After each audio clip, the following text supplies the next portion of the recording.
Hi, welcome to our Janome Sew-Along, sponsored by Janome and Classic Sewing Magazine. This sew-along features this amazing Janome Continental M17 sewing and embroidery machine. It has been wonderful. Now in week 1, we went over your supplies and your preparation, getting all of your sleeves ready in your other pockets. In week 2, we went over the beginnings of our In the Hoop notebook cover and our monogram that was on it, the built-in monogram from our Continental M17 here.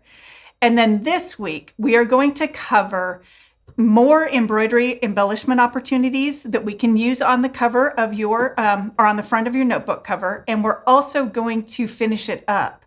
So we'll get started here in just a second. What we're going to start with is we have several small embroideries on the front and the back of this notebook cover. And those embroideries are found in different spaces within our Janome Continental M17. They're all built in. And we're using those and the polka dot of our fabric in order to create these beautiful embellishments. So I'm going to get reset here and I'm going to show you on our screen how to find a lot of these really small designs that we can use in conjunction with our polka dot fabric to create a beautiful notebook cover. Okay, so here we're at our screen of our Continental M17. What I want to show you here is on the front cover, we have a little cat motif up here in this polka dot, and then we have some little snowflake type motifs in these two. And then on the back of this cover, we have some spirograph type designs that are based in the centers of the polka dots. So it just kind of adds a little bit to the fabric itself, kind of makes your own new fabric. So what we're going to show you here, what I'm going to show you here is how to find some of these smaller designs that will fit in those little polka dots, or ones that you can use as with the center, with the polka dot being the center anyhow. So there are a couple things we can do. Now on our screen here, I have a 100 by 100 hoop. I have the 100 by 100 hoop selected so that whatever I pull up on the screen, which is going to be a small design, will show.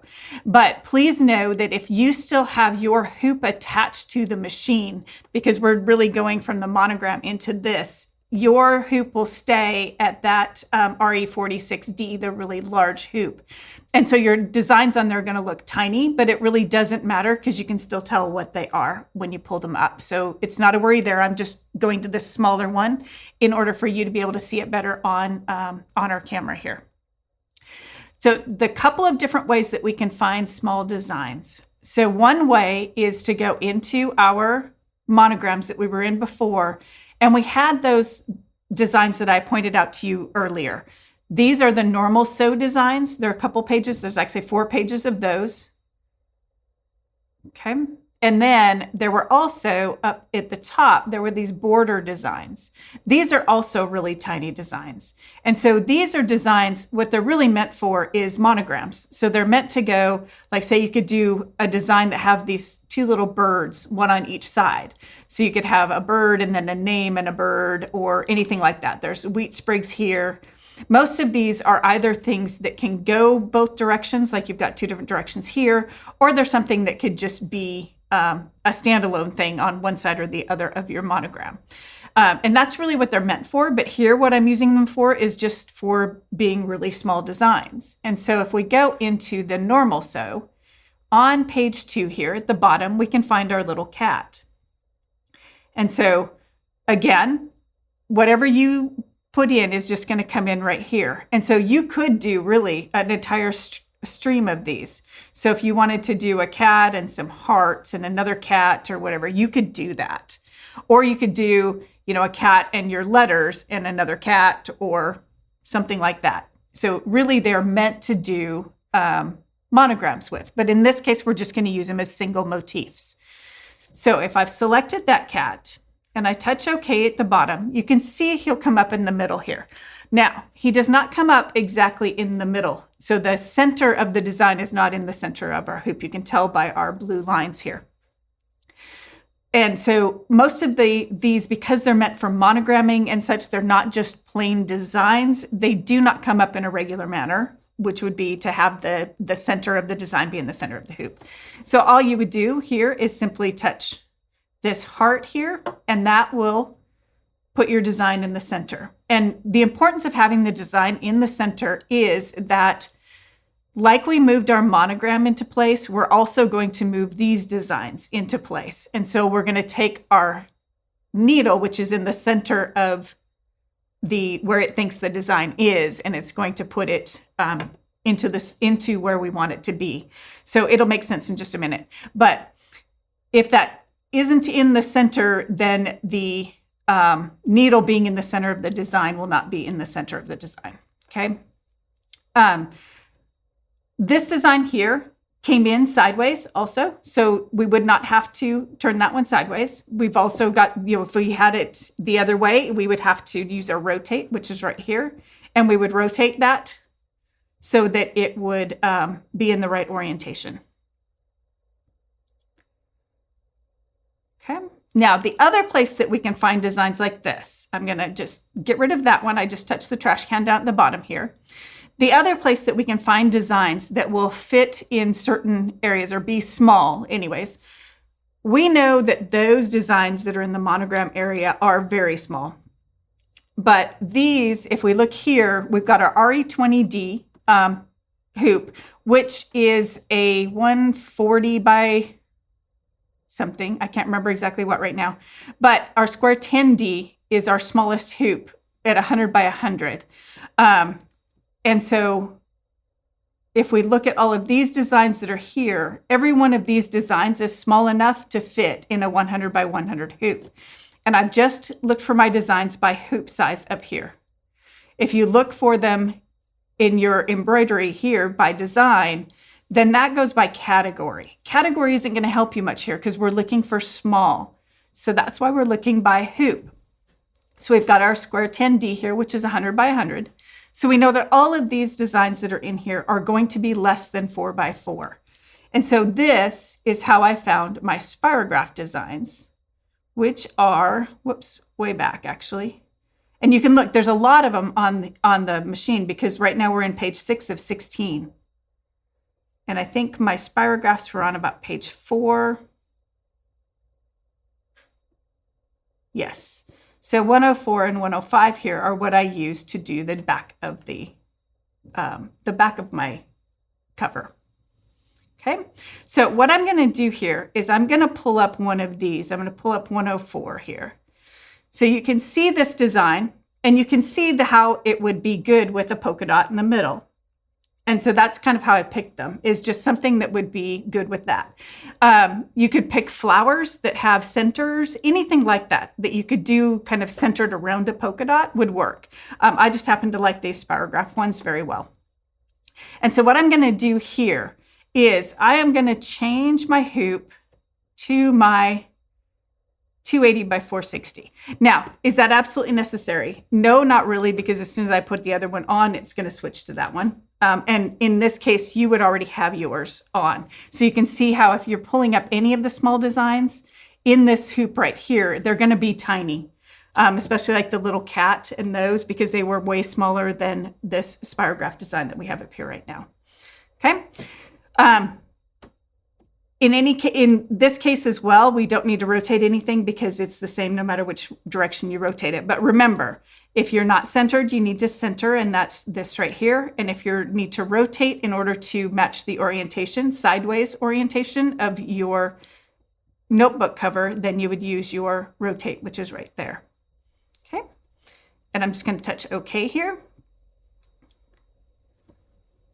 My hoop carriage is going to move so that it is ready to sew. And so I'm going to show you how to take one of these spirograph designs and put it into the center of one of your polka dots.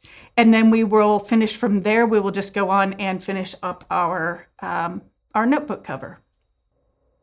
Now, once you have figured out exactly what you want to embroider, what you're going to do is you're going to pull up a single design at a time, and you're going to embroider that. And then you're going to go and you're going to pull up your next design and you're going to embroider that one. This isn't something where we're going to try and put a bunch of different designs on the screen at one time and then embroider them all out and hope that they match our polka dots. The easiest way to do this is to do them one at a time. So like in the case of my sample, I had done, a cat. I pulled it up, I put it into one of my, I embroidered it into one of the polka dots.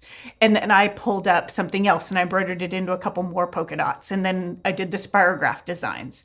And you can do them in 3 or 4 different polka dots if you want to, but it's the same design. And then you'll move on to your next design as if you're starting all over again. Okay, so I have my spirograph design pulled up and I'm gonna want to do it in one of my, to embroider it out in one of my polka dots. So I'm just gonna pick a random polka dot. So I'm gonna pick this one right here, okay? And that's where I want my, my spirograph design to center on. Now you can mark the center of your polka dots if you want to, or you can do ish. I'm okay with ish. If you are not, you're going to go and mark the center of your polka dots that you want to put the designs in, and then you'll match center to center perfectly. I'm just going to eyeball my center. And so the easiest thing, or the easiest way to do that with our Continental M17 is to use your positioning marker foot. Now, your positioning marker foot has a light that shines down exactly where the needle is going to pierce.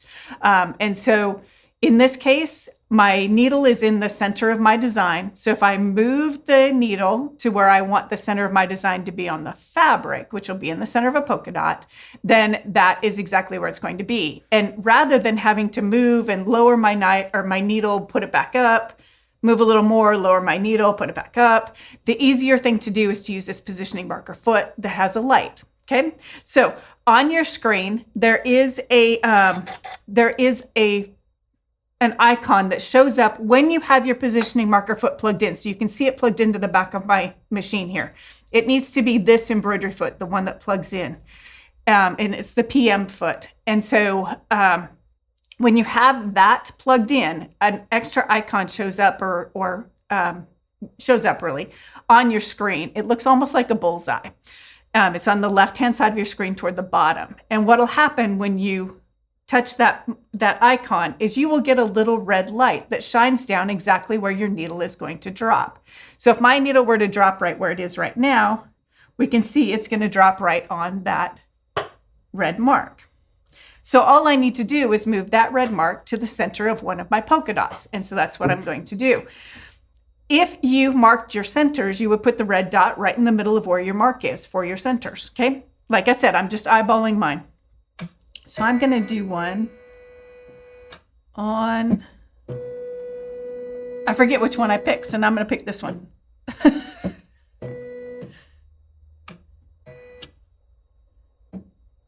Okay. And you can do, so like when I did the monogram, I moved a lot and I moved a lot. And then I hardly changed it after that. As far as my needle movement, I moved a long ways and I moved a long ways. In this case, because you're trying to find the center, you're trying to find an exact point rather than just a general area to do your embroidery, you can, those 4 movement arrows, if you touch and hold, they will move a lot. And if you touch and let go, they'll move just a fraction. And so you can get your marker exactly where you want it, wherever that is. And so I'm going to put mine where I think the center of that is. And I'm okay with this. These don't have to be perfect to me. To some of you, they will need to be perfect. And those of you who need to have it perfect are going to just mark everything. Okay. Now, once you have that in place, all you need to do is start your embroidery. So I'm going to go ahead and start this, and you'll see that it's just going to, because it's a spirograph type thing, it's not going to necessarily look right away like it is hitting the center of your polka dot. But if you give it time, then it will look like it's hitting the center of your polka dot. Okay. So I'm just going to do this. I'm going to let it go for just a sec. Oh, yeah.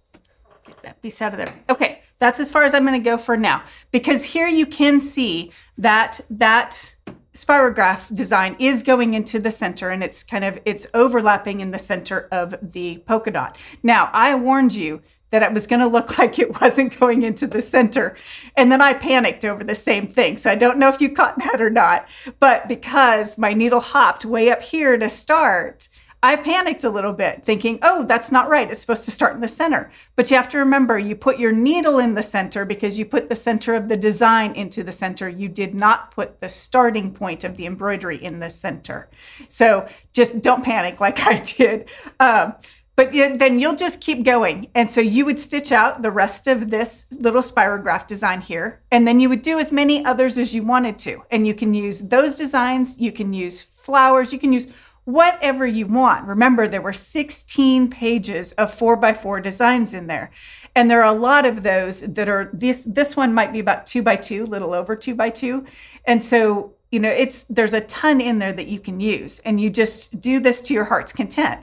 So I am going to finish up this particular spirograph. And then when I come back, we're going to finish the entire thing, and you will have a brand new notebook cover.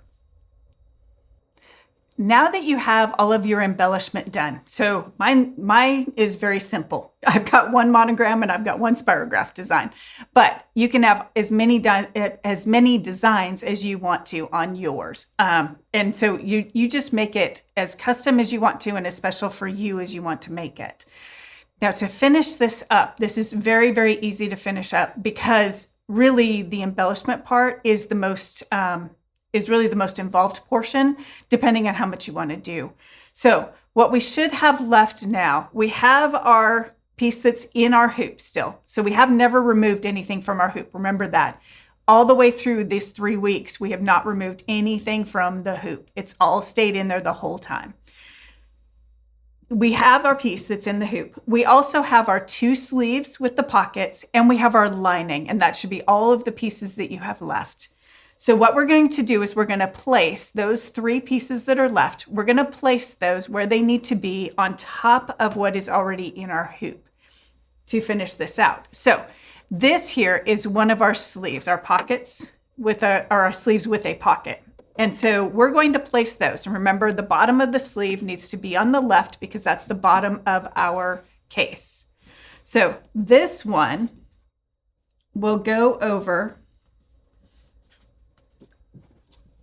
to the left. Okay. Okay, this one is going to go over on the left-hand side. And these are face down, so you can see my pocket is under here. Okay, face down. Okay, and then our next one is going to go to this front side. Pocket also facing down. And you are aligning the outer edges as best you can. Okay, so the outer edges at the top and the bottom and on the sides. All of your raw edges, your folds are in here. So fold here and fold here. Remember, you had to have a right and a left pocket or right and a left sleeve, and this is why. Okay. Now, the last piece is going to be your lining piece. Now, your lining piece, remember, was finished on both sides. So we're just going to take that piece and we're going to center it. So I'm going to crease to fold it. I'm going to crease a fold in my center. Okay, it is going to go right side down on top of everything. And you want to align that crease we just made with the 2 bumps that indicate the horizontal center of our design. Okay, and it will cover your sleeves part way. So centered here with the horizontal bumps on the registration marks on the hoop. And everything else is aligned to the outside edges. Now, this is aligned here to the outside edges also. Now, this is a square. The finished edges are here and here. So these are the ones that we clean finished in week 1. The raw edges are out here. Okay, make sure you're fairly well aligned. Then here, again, you might want to slow down your machine a bit, at least until it gets started, and you can make sure nothing's going to shift on you. Okay, now what this is going to stitch is it is going to stitch a rectangle around the whole thing, and then it is going to stitch a zigzag around the outside of that rectangle. And that's all that we need to do in order to finish this. So I'm going to go ahead and start that.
Okay, so that was just the outline. And then it stops so that if anything happened, you can pick it out and fix it. But if that did okay and nothing shifted at all, then you'll just move on to your next stitch. It is going to do a zigzag stitch around the entire outside, which is just a finishing stitch. Then you're going to pop this out of the hoop. You're going to take it to your mat, and with a rotary cutter and a ruler, you're going to cut just outside of that zigzag stitch. Don't cut, try not to cut the zigzag stitch, cut just outside of it. And then when you turn it right side out, then it will fit over your notebook cover and you are finished. And you'll have this fabulous notebook cover that is just like this one that I have here. So you can see when you turn it right side out, you'll have your sleeves that you can put in your notebook, or you can put your notebook within, and that'll be your fabulous little notebook cover. So we are going to get reset for the one more project that we have. And so that is going to be our pencil case that has the vinyl window in it. So cute, goes perfectly with our notebook cover. So I will see you back next week where we will finish that particular project.